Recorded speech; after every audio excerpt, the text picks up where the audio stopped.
Okay, welcome back again. And since we have just 1.5 hours left and we have to cover a little bit of karma and then thought power, so I'll go quickly. So now we come to the motive, because motive is very important behind any action, that with what motive something is done.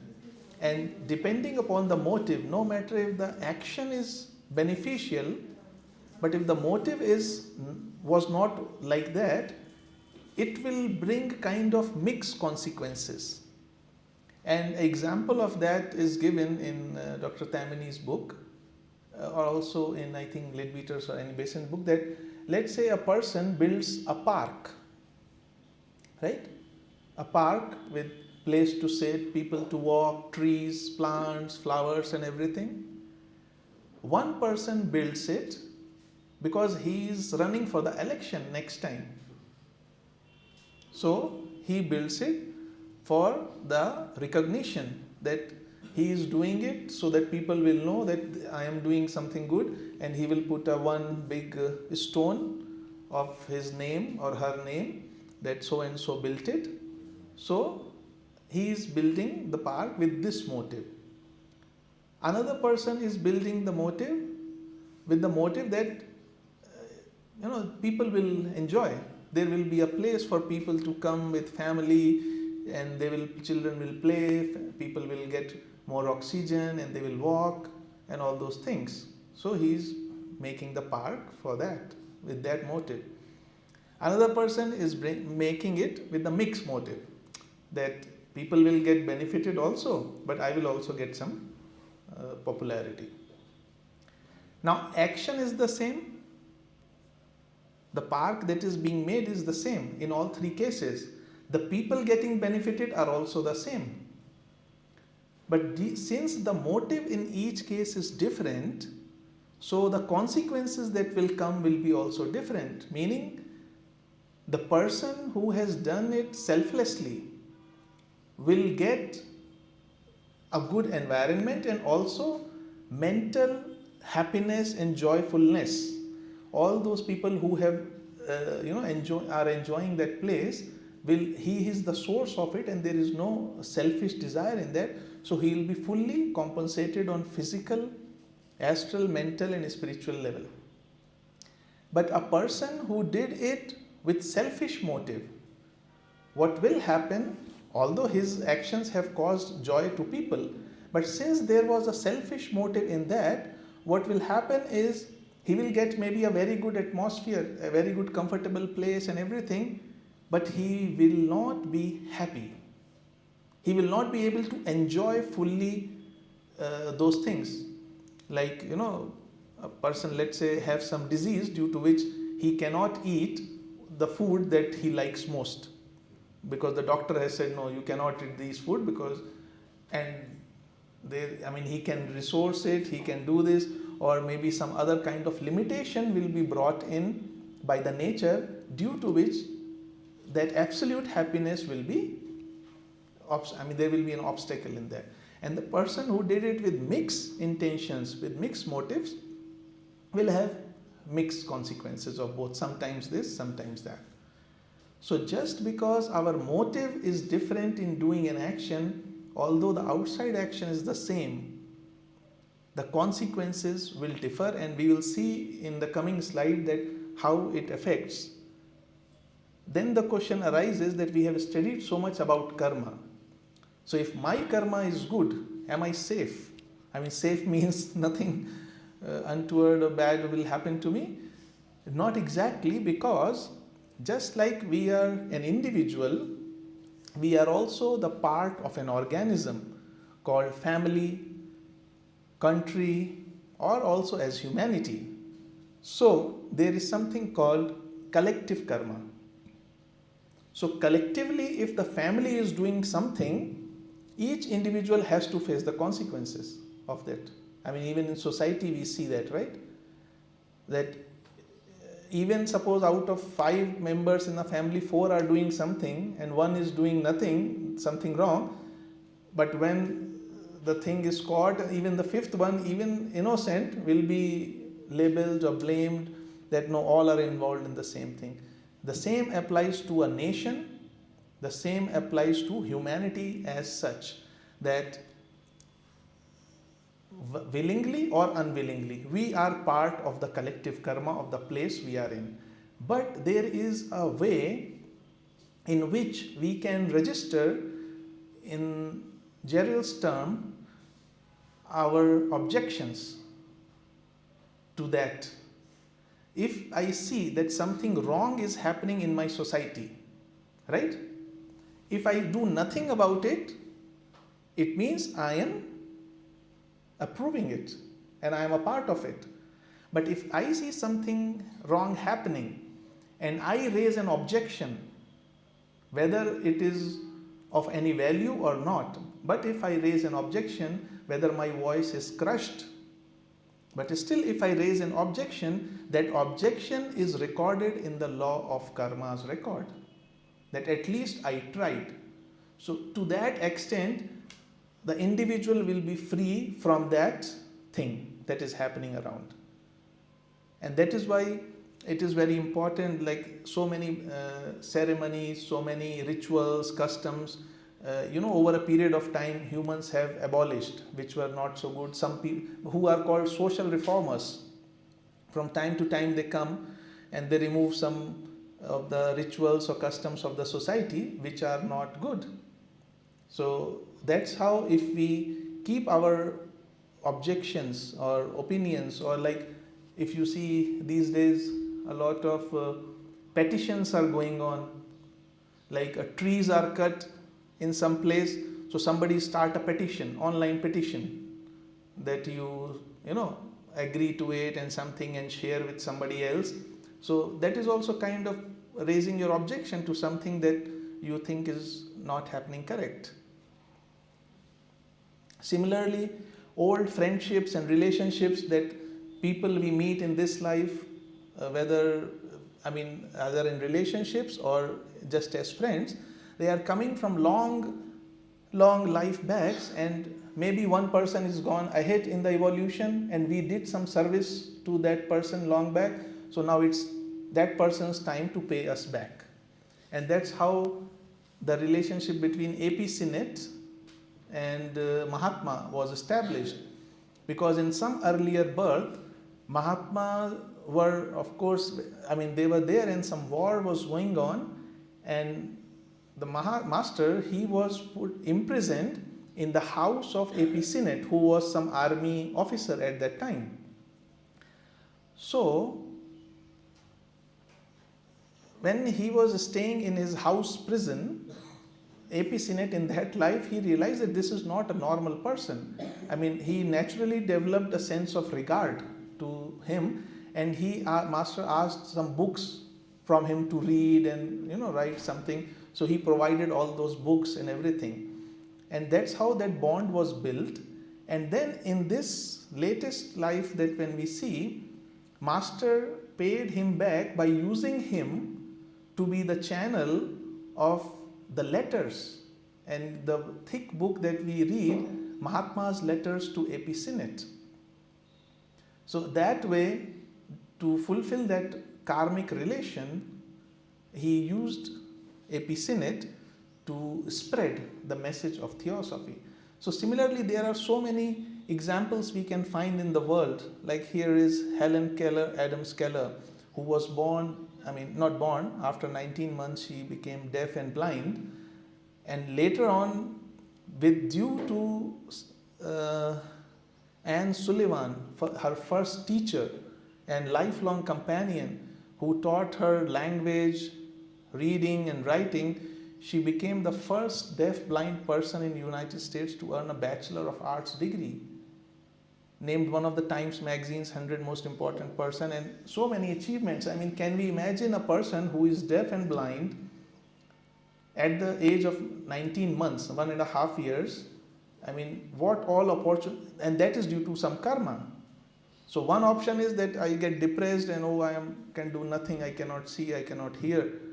But then karma brings some old friend in the form of a teacher, and then she stayed with her lifelong, and we know all those things. Then also, this is something I think also related to what Kaustubh was saying. Natural disasters, accidents and wars. It is very clearly mentioned that these things, earthquakes, volcanoes, floods, national catastrophes like famine, plague, we can include corona also in that now, are all cases of collective karma brought about by great stream of thoughts and actions of a collective rather than individual character. Why? What? And it is very natural. Imagine, I mean, all of us at some point of the day may get little irritated, right? At some, maybe for now imagine 7 billion people getting irritated for 1 second, 2 seconds or 1 minute a day.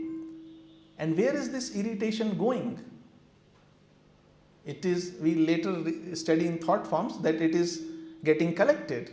Those are all forms, vibrations. So they are gathering, collecting in the atmosphere. At some point of time, they will manifest.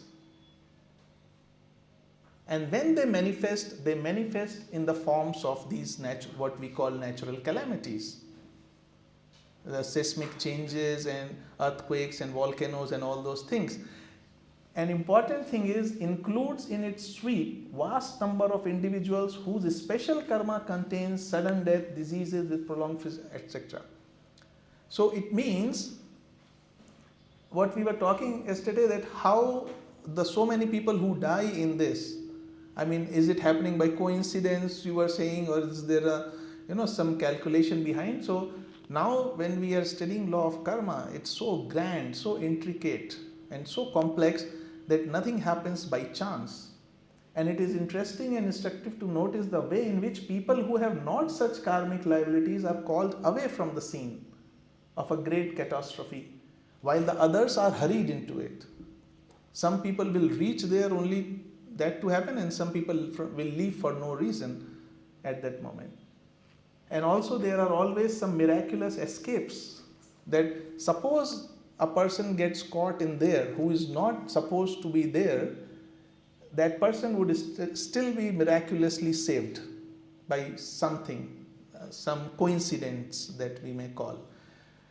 And that is, when we study, we come to know the HPB's statement in Practical Occultism that no one is my enemy, no one is my friend, everyone is alike my teacher. So all whoever we are getting in touch with are teaching us something if we can learn. And every one of us are the agents of each other karma. So we can decide whether to be a medium of good karma to the person or the bad karma. Means the other person, suppose there is some suffering, right? The person has to receive some pain or suffering. And that person, let's say, on the road we are going and our car or somebody else's car gets bumped up, or the bike or something. And that person has to receive some suffering due to the fight or something from somebody. And we have that opportunity and we are made the agent of that. But if we are aware, we will refuse to be that channel of that suffering to the other person. What we will do, okay, just a smile, sorry, and maybe get away with.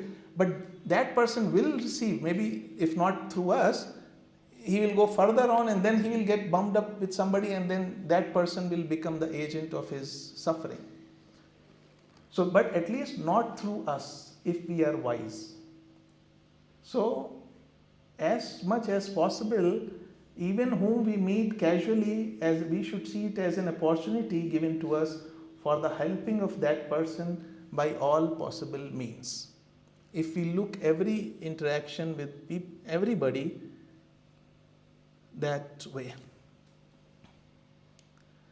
Similarly, forgiveness, repentance means, okay, we have done something wrong, we have, but just by brooding over us, it will not solve anything.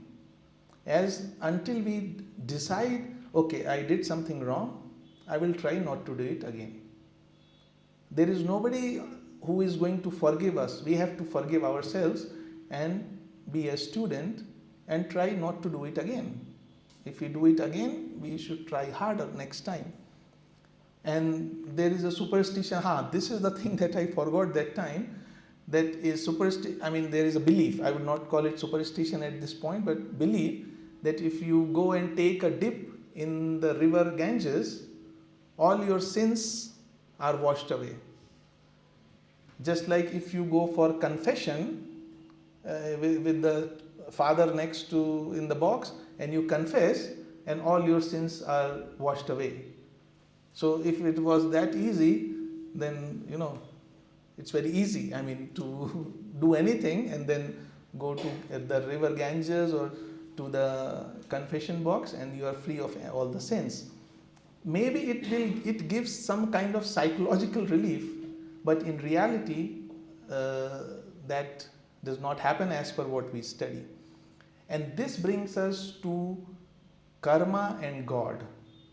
Because very often when we have challenges in life, we tend to blame God. That if God is there, why is there so much disparity, so much violence, so much cruelty, or why this is happening to me? But now we have studied that it's not that somebody is doing something from top.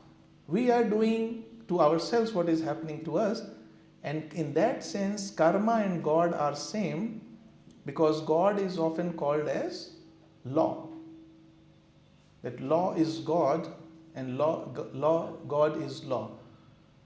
So God itself cannot break it and give us some partial treatment that we may expect in our daily life. Also, karma and prayers. That we do prayer for someone, and how does prayer affect the karma of the person? Again, what is a prayer? Prayer is also a thought, means an action. So if somebody is doing prayer for someone, it is the person is sending actually a thought power, power of thought in the form of an action. And what is karma? That is also an energy. So of course, when the person is receptive to that thought power and the person receives that prayer, of course it is going to help that person in some way. But of course it depends what kind of karma it is. Firm, semi-firm, it can even be modified or changed, but difficult to bring about a change in something which is very, very firm. But still, in any case, that thought of prayer will give the spiritual stamina to the person to face the consequences. A confession is just accepting your mistake. It will not undo the energy that we have thrown in the universe, and when it is coming back, that confession is that I have accepted I have done something wrong. But it will not do away with the energy that I have sent in the universe. It will come back to me. So maybe if I have realized that I have done a mistake, so when the consequence will come to me, I will just accept it in a cheerful manner. I will not complain. I will not do anything. And next time I will try not to repeat it. But if somebody is really sending you or me the prayer, then they are sending us more energy. And when energy can only be balanced by energy, and karma consequences is also an energy. So depending on what kind of karma it is, very firm or semi-firm or not so firm, it will modify, change, or at least give me some spiritual energy to face it. That's what confession is, just that I agree that I did something wrong. So it's not that I will not repeat it. What if I make it a habit? I do something wrong, I confess, and then I go again outside and do wrong again. So that way it won't work. That's a very quite not possible way. Similarly, sometimes it happens that we want to help, but we find obstacles. That we want to help someone, but we don't find ourselves capable. So that happens because when in the past maybe some opportunities came to us to help and we ignored them, or this my time to rest. That person will take care of himself or herself. This is my time to meditate, or this is my time to do puja. And so there is nothing bigger puja or worship than helping the person in need. So we should not miss any opportunity to help, because every resource that we misuse today will be taken away from us tomorrow.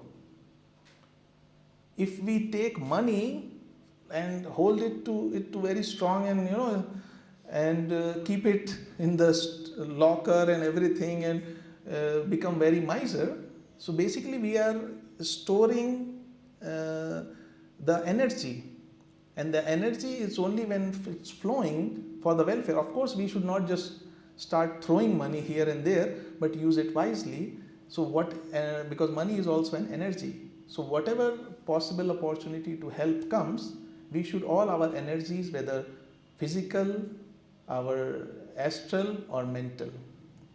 This we already discussed yesterday. Do animals take birth? No. This is very important, and after this one last.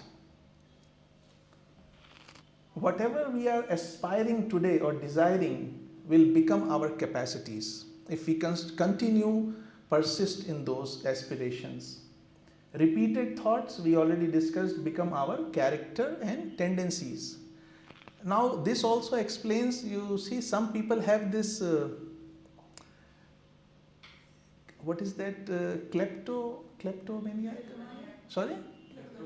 The people who just steal some, okay. Now what is their condition? They don't know why they are doing it. They just, unconsciously they just take the things from here and there and keep it. So maybe in the past the thought has repeated it so many times that now it has become their tendency to do that thing, and they don't even know it. Similarly, we can develop the same thing for helping, that we think of serving others so much that serving becomes a second nature to us. Experiences of past become wisdom. Painful experiences become conscience.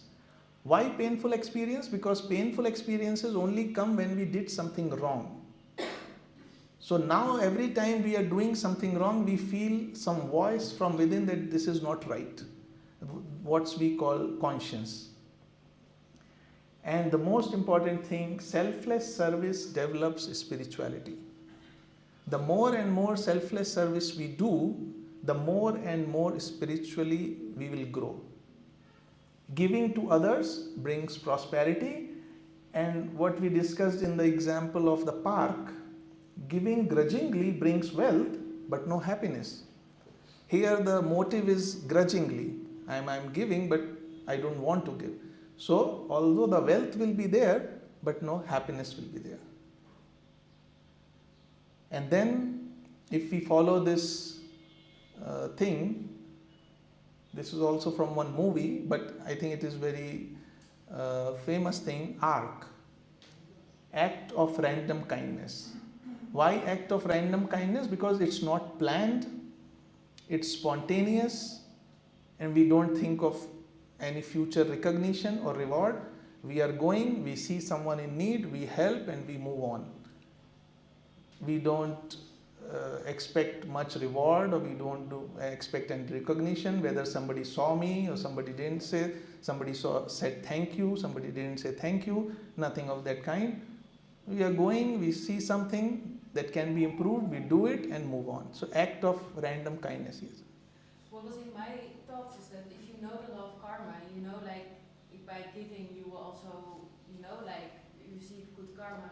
That also feels like that you only, like it's somehow doing it for your own karma. Yeah, that's right. That is, again, that is the concept of heaven. Like people, that's what the thought of heaven was put in the religion, that if you do good karma, you will go to heaven. But in Theosophy, what we study, we should do good not because we expect something in return. We should do good because it is the right thing to do. That is our duty. And duty is due to humanity. So when the difference in motive, as you just said, if I am doing all the time, oh, I'll give this money to this person, helping, so maybe I'll get some more money later, or if I am giving this to helping someone, I will get more and more of this. Then again, it is the same. The person who built the park with the intention of getting popularity. So we will receive something, but there will always be some, negativity attached to it. That's why it is said that if one hand is doing good, the other hand should not be even knowing about it. So totally anonymous. We have to arrive at a point where we do things as a second nature of ours, not because somebody, and that is the difference in such person. I mean, if we observe, such person would like to do good things in public view, and when they are alone, maybe they will even ignore to do something good because nobody is watching, nobody is taking photograph. So that's, I mean, just an example. Yeah. So is it possible to go beyond karma? If yes, how? Okay, it's already written there. All this karmic thing that we have just discussed is applicable to our lower self. And when I said the thing, who is creating these ripples in the water? So that creator gets affected by karma, and that creator is our lower self. So neither Atma nor Buddhi are ever reached by karma. And Atma and Buddhi, both we know, are the universal thing, one life or oneness of life. So as long as we have a feeling of something like I am doing it as a center of action, till then karma will come back to that center of action. The moment that center of action is gone, which means the sense of I-ness is gone, then that consequence, because we are still doing something, so what will happen to the consequence? There will still be the consequence, but then that consequence will be distributed to uplift the whole humanity. Because then we are not doing something as a center, we are doing something as selfless, so the consequence of it will also affect not a particular center but the organism as a whole. That's why when Master says, or in somewhere, that to lift the heavy burden of the karma of the world or something, so to raise the collective humanity, consciousness of humanity, the more and more people do selfless activities, the more and more humanity as collective consciousness will rise. Okay, I think I will not go through this, but if you want more reading on this, there is a very wonderful essay on karma at the end of Light on the Path. So it's a very good essay. You can read it in your free time. And then quickly, we have 1 full hour for thought power.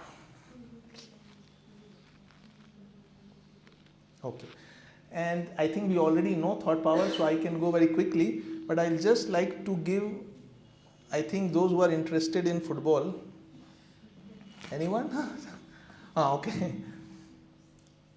This is from FIFA Football World Cup 2014, happened in Brazil, that they do inauguration before every ceremony, right? So the ceremony was to kick the football, and they chose a person, Juliano Pinto, 29-year-old, with complete paralysis of the lower trunk, performed the symbolic kickoff at Sao Paulo.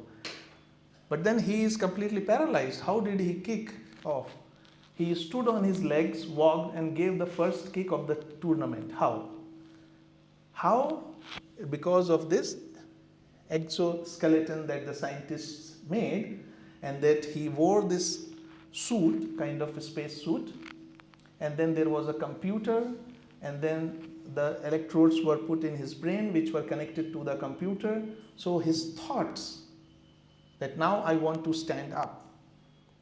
These thought vibrations were caught by the electrodes, went into the computer, and then that decodes the signals and send them back to the legs. The robotic suit is powered by hydraulics and a battery, and okay. It was done by 150 researchers led by Brazilian neuroscientist Dr. Miguel Nicolás. So basically, that is the kind of power of thought that, if with all these things, isn't the same thing that happens without the exoskeleton also? I want to get up and go to my room to get my watch. So what will happen now? My body will move. It's just a thought. Or some friend has come at the gate. So what will happen? I will immediately get up and run. Isn't it just a thought that is moving us, the whole body? So similarly, this is done, scientists now are working in that direction to even catch the thought vibrations and utilize them.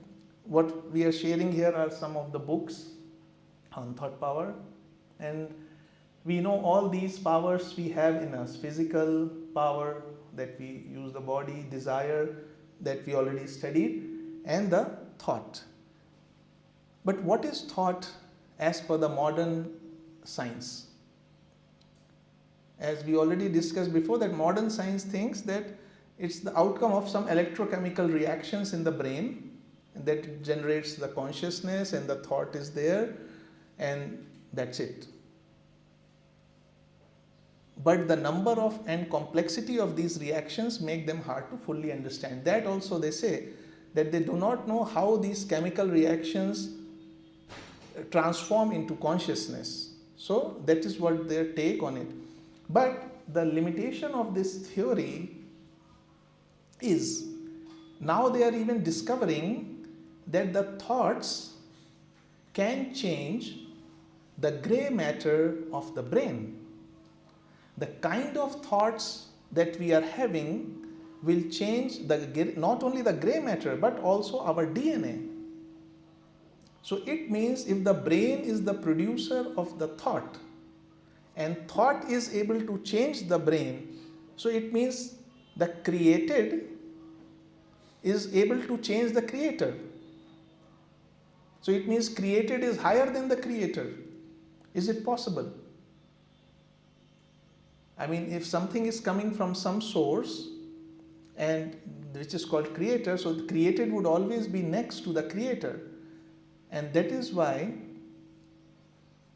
the theosophical point of view is thought is a vibration in our mind, that is not brain, our mental body, which is reflected in our physical brain and transmitted to the environment and can be measured by the sensitive instruments which these electrodes did in the case of example that I shared. So thought is a vibration in our mind, and also thought is a living entity which behaves like a living entity and has special characteristics like you and me. Like we are entity, we are living beings, we have a character, we have a lifespan, we have a form, we have a color. Similarly, thought also has it. And before we go to that thought, how does this energy work? If that is the thought, it also moves as thought vibrations, and it also moves as thought forms. So thought vibrations, you can see they use the atmosphere to propagate, and thought form is aimed for a particular person or particular thing. And if we compare this thought with the perfume or deodorant that people use, what happens when we use the perfume? Who gets the first benefit of that perfume, the good smell?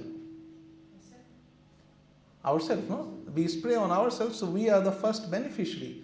So the kind of thought that we are generating, who is the first beneficiary or the first non-beneficiary? I mean, in case of negative thought, who is getting affected first? Ourselves. The next, when we move from one place to another, the people we come in contact with, they also get the smell of our perfume. So similarly, who will get affected with these thoughts of ours? People who are living with us, our family, neighbors. And then lastly, where we are destined to reach, to meet the person, that person will get that perfume. So similarly, the person for whom we thought, that thought form will reach there and affect or convey our thought to that person. So that, I mean, it's kind of thought perfume that we are carrying with us all the time.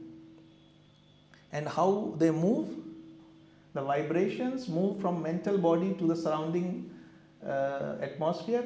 If the thought has a selfish motive, it will come down to the astral plane, as you see, because it's selfish. And if it's a selfless motive, it moves to the higher mental and take also some buddhic matter and propagate itself there. And what C.W. Leadbeater was saying, that this thought vibrations, especially when we are thinking about philosophical thoughts, they move very fast, because very few people at present time of humanity think selflessly. And there is lot of crowded thing in astral plane, so many thoughts, because everybody is thinking about selfish, I mean, more or less in that manner. So very few are thinking selflessly. So when a person is thinking on theosophical subjects, he or she is sending out all around him a vibration which is very powerful, because it is practically unopposed, and it sets in motion a level of mental matter which is yet very rarely used, and the radiations which are caused by it impinge upon the mental body of average person, which is quite dormant. So now we understand also one aspect of these theosophical gatherings or meetings or lodge meetings that we have. And what we are studying here is not just limited to this room. All of us are exercising our higher mental or lower mental faculties. So they are creating all these vibrations. So all these people who are coming in touch with those vibrations, we are in one way working on their mental body to get activated. And that's what when I talked about on the first day about psychometry, that every place has some charge or the presence. So a place where such things are done on a regular basis, they become like a catalyst, a charged place where people come, get, recharge, they come for retreat, and then they go back after getting some inspirations and insights. So then after the vibrations, now we are coming to the thought forms, that this thought has definite forms, colors, shapes and lifetimes, which we will just discuss. And they will reach out to also to people. That the thought form is capable of conveying the exact nature of thought, whereas the thought vibration, though it reaches a far wider circle, is much less definite in its action. Let's say while somebody is in devotion, like let's say a Hindu person is doing some devotional ceremony or something. So the vibrations will travel, and let's say some other person of other religion is passing by and he receives that vibration. So that will develop in him the devotion towards his own deity. Although this different religion, and the person was doing devotion to, let's say, to some form of God, but in vibration, the other person will catch the devotion and it will inspire in him or her those devotional vibrations. Also, this I have personally experienced, that members or who can attest, that after they have been discussing a question such as reincarnation, like the moment we start thinking, studying and all those things, we are spreading out all these things in our surroundings. So you may come across somebody who will come to you and start asking or talking or showing interest in such subjects.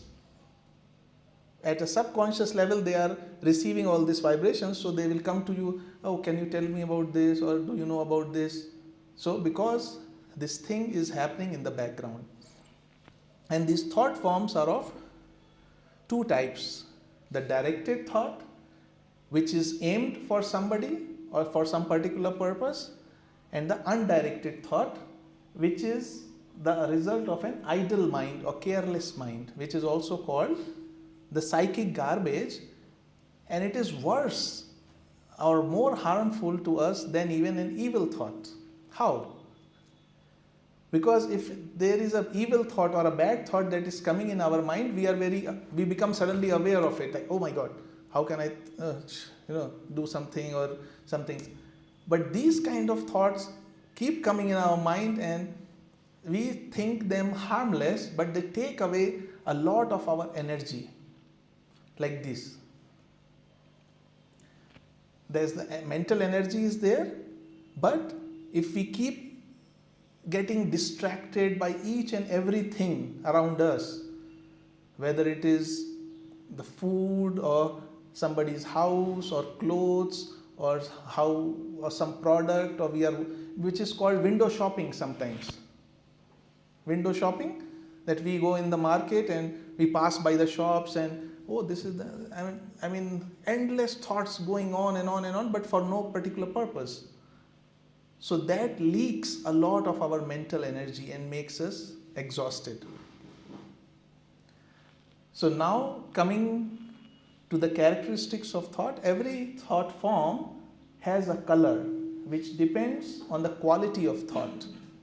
And by quality means what kind of emotion it is, and whether it is selfish or selfless. So here is the key to the meaning of colors that you can read in detail in the book. But basically many types of, like the top one is spirituality, devotion, and here you can see the last one on top. It is blue, which is devotion, but it is so much black because it is selfish, religious feeling. That I am all the time, asking, I am doing this because I want something in return I am being religious because I want something. Similarly, you can see the various shades of red, which may be anger also, sensuality, or even love for humanity also, little bit of violet and pinkish kind of thing. Unselfish affection here is the middle one, pink. So the more we study about it in our own study time, you can do more research on that. Then comes the shape of the thought form, which depends on the nature, what kind of thought it is. Is it creative, helpful, or destructive, or hurtful? And we can see the difference. So this is a quiz for all of you to name these thought forms. Right? Not looking back. Cheating.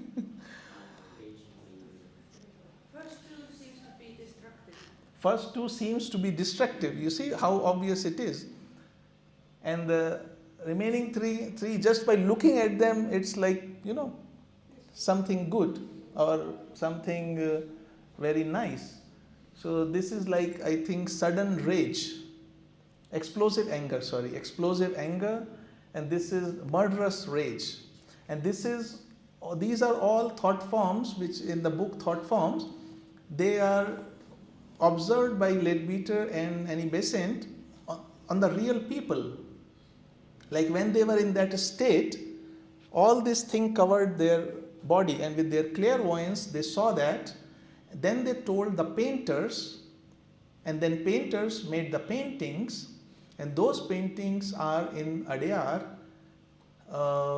which are very, very valuable, the thought form paintings, and they are more than 100 years old. So, I mean, that is something, I don't know, maybe if someday we will have some exhibition of it we have some art restoration project going on. So similarly, that one is love and sympathy for all. This is radiating affection, and this is to kind of guard protection. Then comes the clarity of the thought form, which depends on the definiteness and clarity of thought. The more clarity in our thought is, the more clear the thought will be, and the more clear will our action will be. And that's why there is this affirmations. People say what you want to become, you start to imagine that you are that. And with the more clarity you can imagine, the more chances, and within less time we will become that. And the more dangerous it is for the people who are practicing meditation, because their Yeah. thoughts are more Very powerful. Yes, that is very important point, that especially the people, and that's why in Theosophy it is said to get rid of our lower nature as much as possible, I mean, before we try such things. And same is in Patanjali Yoga, Yam Niyam are told before, because once we start doing these things, our thought becomes very powerful. And suppose if we still are getting angry and we say something or think something bad about someone, there are chances that it might happen. And then we later will feel guilty that, how could I do that? So that is a caution and a warning. In all, especially in Theosophy, we always in Voice of the Silences, that first we work out on our lower nature, and then of course when we walk on this path, so there are less chances of hurting others, and as a consequence of hurting ourselves. So here we can very clearly see the difference between the vague thought forms and the clear thought forms. And vague thought form means that we have a feeling like of compassion or kindness or love or spirituality, but it is very vague. There is no proper clarity behind it. Like many times we hear the news in the newspaper or in the news that something happened somewhere and some people passed away in an accident. So suddenly what happens? We tend to feel some sympathy of, okay, may God help those people, or but it is kind of vague. But the moment we come to know that some of our relative or our friend was in that bus, what will happen? All our attention will go to that. Oh, how it happened, what can I do? So all our thought will be concentrated on that, around that event, and then what compassion or kindness or feeling that we will send will have much more clarity and definiteness. So that is the difference between vague thought and a clear thought. Lifetime, again, if the thought is very intense and it's repeated in the mind again and again, the thought form will live longer and longer. But if it comes occasionally, sometimes it will come and then it will dissolve after a period of time if we do not think it again and again. So these are the characteristic of a thought form. And now coming, although we saw in the beginning the power of thought, but let's see some more examples. This is an experiment. Dr. Joe Dispenza has done and written many books on this. So this is one of the experiments that he did on two sets of people. One set of people, he gave this device for which physiotherapists who come, they give something spring loaded and you use your fingers to exercise to strengthen your fingers. Then another set of people, he didn't give the device. So one set of people were told to practice this daily, and the other group of volunteers, he said, you only have to imagine or think that you are doing it without any device. And after 4 weeks, the experiment, they again tested the strength of that. They find the people who were doing it with the thing, their finger became about 30% stronger. And the other group who were only imagining it, their fingers also strengthened by about 22% without even doing the activity, just by imagining. And there are also several proofs of this, that when a person is hypnotized, right, and they put an ice cube on the palm of the person and they tell it's fire, immediately, they will shake it off and they will see there will be burn.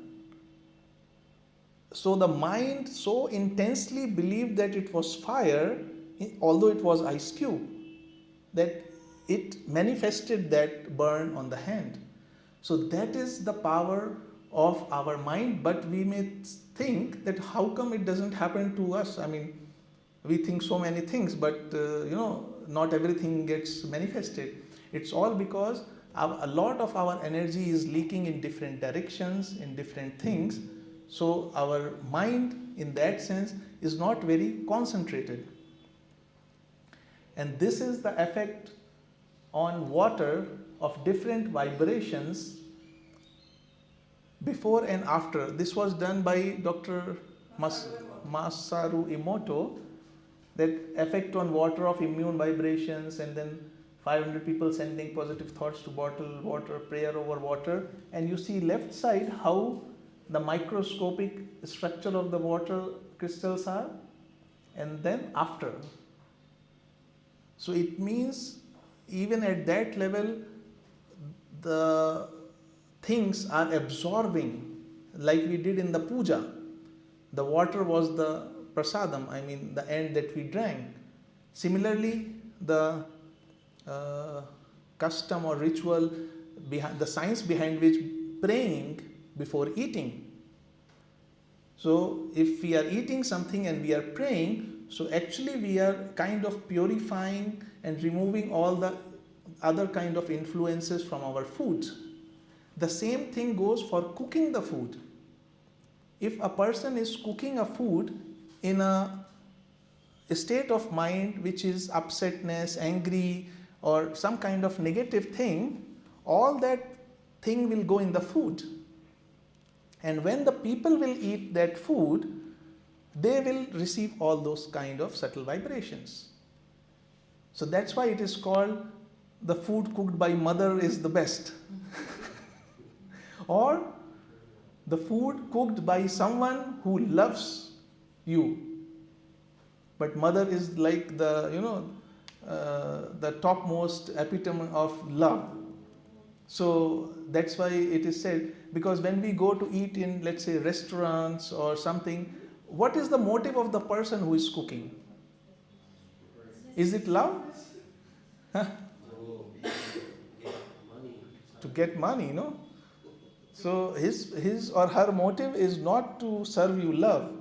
It's to get more and more money, because of course, I mean the whole purpose of running the restaurant or some kind of thing is that. So that is what is going on in us, inside us, whenever this kind of things happening. Therefore, home cooked food, and therefore also when person walks on this path further and further, I don't know how many of you know, they stop eating food cooked by anyone else. They only eat food cooked by themselves. Like Smita also does, as she is saying. And also the same reason Annie Besant used to carry her own utensils with her. And people used to laugh at her that she said, my master has told me to do that. Because even the utensils that we are eating in are having the vibrations of the people who have used it before. Even the currency notes, which Catalina is very aware to be careful not to, because they are carrying a lot of vibrations. They have passed from so many hands and so many people. So we are doing everything. So everything we are using all around us is carrying some kind of psychic aura around it. But with one thought of ours, a prayer, a mantra, or a pure heart that you say, it will, nullify it or neuter it. That is the power of our thought. The same thing is happening here. The different effects of different things before prayer, after prayer. And this is what happens when somebody, the thought of, I'll kill you kind of thing was done to the water, and everything is perceiving our thoughts surrounding us. Before and after, again, messages from Dr. Masaru Emoto's experiments. And now we come to a misuse of thought power, unconscious misuse, which is also mentioned at the feet of the Master as one of the greatest sins, because they are the sin against love, which is called gossip. Because what it does, the moment we think negative of someone, what we did? We polluted our own mind, first of all. Then we are talking negative about somebody and filling the minds of people surrounding us with that negativity, so we are corrupting their mind. Then together our thought form will reach to that person, right? So we are corrupting that person's mind also, without knowing whether that person is really like that or not. And if that person is not like that, what we are saying, then our collective thought power will push that person to become like that. And we will be a part of karma of making him or her like that. Similarly, if that person is like that already, it will make him more like that. And then whatever he does, further corruptions, we are kind of part in that corruption. So that's how the gossip, and imagine this gossip going on at a macro level by these today's news and everything that keeps spreading about somebody, and then the person is made a victim or something. People keep talking, debates, all and all about that, and after 1 month we come to know that there was nothing. But in all that 1 month, so much of negative thought power has been spread all over the atmosphere. And I know, real time, real experience, not experience, instance, that who is also a Theosophist from Delhi. So he is also a pranic healer, and his work, a person used to work at his house from some village, and there was one festival something in Delhi, so he came with his wife and they were staying in his house in the quarters. They went out, but in that crowd his wife got lost. So he became very worried and all, what to do. So immediately he called this person, Theosophist, and he said, okay, what you do, you immediately go to the nearest police station. But this person said, "Arey sir, police, how they are. The image of police, is not so good sometimes. It may change from time to time." So he said, no, don't say a word. He said, when you reach in front of the police station, you stand there for 2 minutes. And you think that all the police officers in this police station are honest, helpful, and good people. Oh, sorry, no.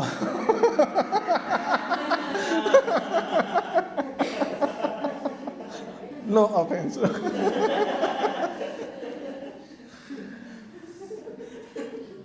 So, it was unintentional. So, he told him to do that. And he did exactly that. He stood religiously, he stood outside the police station, and 5 minutes he did. Then, by the evening only or next day or something, he came so happy and brought some sweets to him. And he said, oh, what happened? Oh, sir, everything went great. And so what happened? He said, I did what you said.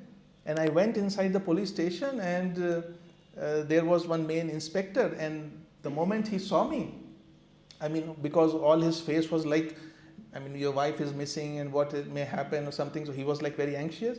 So he called me immediately and, made me sit in the chair, gave me water. And then he asked me what happened. So I told him what happened. And then he said, okay. Okay, do you have any photograph of your wife? He said, yes, I have. So I gave him the photograph. And he said, okay, I am noting down the report, and give me your number, and I will inform as soon as something comes up. And then soon after all of this happened, they found, of course, when such things are happening, the big gathering, there are, mechanisms to find people. And then the police person called him and he said, your wife we found, so please come and do the sign and everything. And that's how, I mean, no money was given or no mistreatment happened or anything. We may call it a coincidence, but also, I mean, we never know what's the main reason behind it, but that's what happened. But that is also a thing. The moment with the intent we look at the person in front of us, that inspires things in that person. If I am looking at a person already with a doubtful attitude, that, oh, this person may not be good, this person, then that person most likely will behave like that. But if I try to see the goodness in the person, most likely even the person who is not so good to others will be good to us. So that is the power of thought. And why is this misuse bad for us? That is, we said the moment we think negative about someone bad, we immediately pollute our mental body. Polluting mental body means psychosomatic diseases. Psycho is mind, soma is body. So the diseases that come to our physical body due to our thoughts. And there is a lot of research that has been done on this relation of thought to physical health. We may not go in so much detail, but I would just like to show some of the correlations. That 1 minute of anger weakens your immune system for 4 to 5 hours. 1 minute of laughter boosts your immune system for 24 hours. Anger also weakens your liver, grief weakens your lungs, worry weakens your stomach, stress, I mean, we can read too much. Love brings in peace and harmony, strengthens your mind and body. And this is from the book. Fear causes anxiety, anger, continuous anger causes headache, fever, ulcer. Hatred causes stomach problems. Similarly, if you see positive side, if we are more generous, we think good of people, it brings abundance in our life. If we feel ourselves capable, it brings victory and health. And those who meditate are less prone to dementia or Alzheimer's disease in the old age. And also post-mortem examinations have shown that the brain of a thinker is not only larger and heavier than the brain of a ploughman, but also that it has very much larger number of convolutions, which means a much increased surface for grey nervous matter, which is the immediate physical instrument of thought. The more convolutions means the more capacity of the brain, the more grey matter. So the kind of thoughts that we dwell in will not only change our mental body, astral body, but also our brain and also our DNA even. This we already saw earlier, and this we already saw. And since we already discussed the misuse, now let's discuss some good use. So every interaction is an opportunity for positive thought transfer. While cooking, while being in office, while being in train, in marketplace, everywhere, wherever we are meeting people, maybe sometimes we are not able to help physically. Let's say we are in a train or bus and it's moving, and on the road we saw someone who needed help, or maybe some poor person or someone who needed help. We cannot do anything, but at least we can send a thought to that person. What that thought will do, it will attract somebody else to help that person, but only if we use it consciously. Similarly, yesterday we raised a point of blessing or curse. So similarly, blessing is also a thought, nothing else. But either blessing or curse, both are thoughts, and they will have their effect depending on the person who is giving the blessing or curse, how much strength that person has in his or her thoughts. So depends on that. Helping the so-called dead, we discussed yesterday. Thought work out of the body, we discussed yesterday. And ARC, act of random kindness, we discussed just now. And then comes the group thought, which we all study, that the group thought is much more strong than individual, just the more stronger than the just addition of individual thoughts.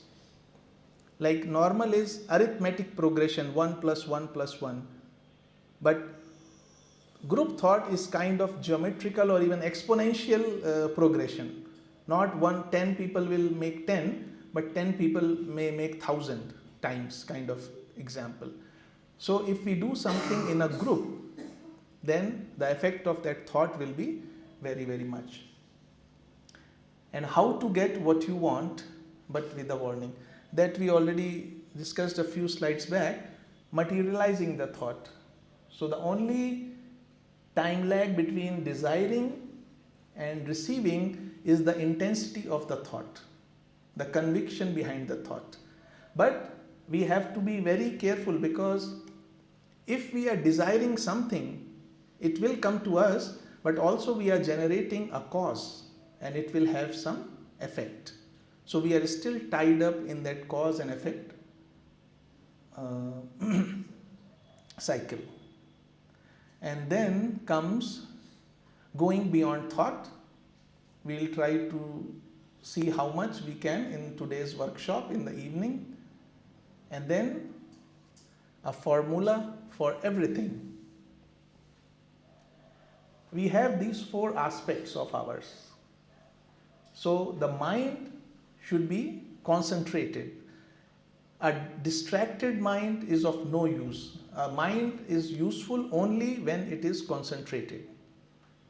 So to do that, we have to stop leakages of our mental energy and positively try to concentrate the mind on a subject of interest initially. That's why concentration is given so much importance in every spiritual discipline. Then that is mind, but then the other aspect is thinking. Now thought is what we are doing, but thinking is our nature, the direction of our thoughts normally. So thinking positive, but normally with positive thinking people understand that only good things will happen. That is positive thinking. But is that positive thinking? Because I don't think 100% of the time good things will happen, right? So what happens when not so good things happen? We will feel bad, sad, or depressed. Then is it really positive thinking? Because it is leading us to depression or sadness. So what is really positive thinking? That we try for the best, but whatever result comes out also is the best, and we accept it wholeheartedly. If it does not come as per our expectations, then we can try again. We can do the investigation where we lacked, what more we have to work on, and then we can try again. So, as far as I understand, that positive thinking is hope for the best but prepare for the worst, and cheerfully accepting that whatever happens, happens for the good. And then the third aspect is feeling should be of friendshipness, means inclusive, creative, constructive, togetherness, and of course, meditation goes with that. So, if our feeling is like that, we do not have any kind of, that I don't like this kind of people, I don't like this kind of something. So, we are separating ourselves from something or someone. We should be open for everyone. We should be more inclusive, not exclusive. And our actions should be altruistic. That whenever there is opportunity, we should try to help, which is welfare for all.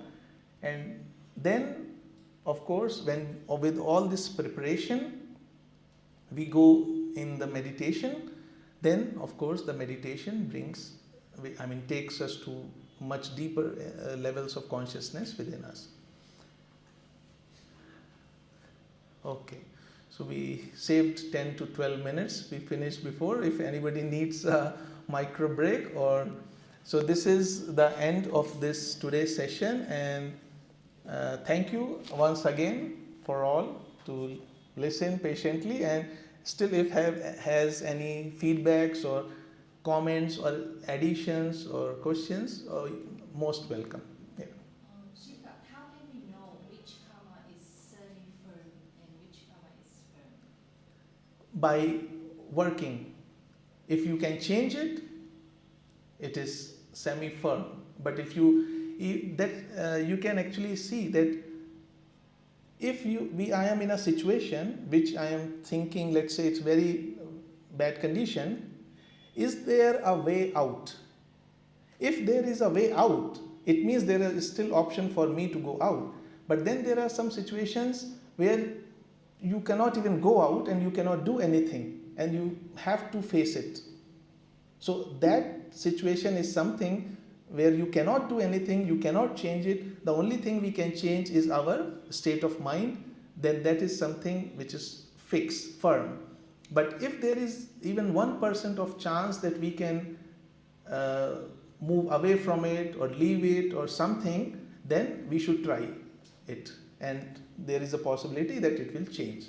So, because unless we are clairvoyant or at higher level of consciousness, we cannot see, which is, we can only learn by trial and work and trial and how it happens.